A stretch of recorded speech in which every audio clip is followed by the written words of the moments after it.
In this episode, I went further down south to the little town called Cedeño at the southern coast of Honduras.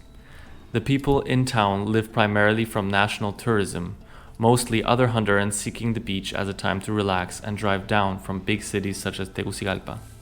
As soon as I stepped onto the beach, both inside and at the seafront, I could see a lot of ruins. Locals tell me that this ruin used to be a school that used to be a fair distance away from the sea. Now, through the rising sea levels, it has been frequently flooded by the high tides. Classrooms would be flooded so frequently that it was impossible to keep the school running, so it was finally abandoned. This has happened so recently that when I peeked through the windows, I could still find tables and chairs stacked up and posters and writings on the wall.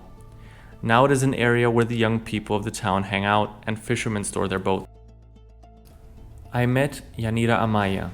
She and her entire family have a small business directly at the beach. It's a wooden shack in which they attend tourists who come to visit each year. They serve primarily fish to their guests, which is cut, fried and served in the traditional way as pescado frito, with fried plátano and other vegetables. She says the extreme heat and high risk of flooding have decimated the number of tourists coming in to her business each year. Not only is this her primary income, but also the family home where her kids and her husband. Later, I met Lady Alvarez.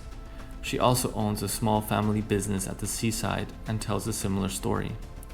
Permanent movement of her business has been a major challenge. She will look out to the sea and point to an area far away saying, "Look, that's where my business and home used to be."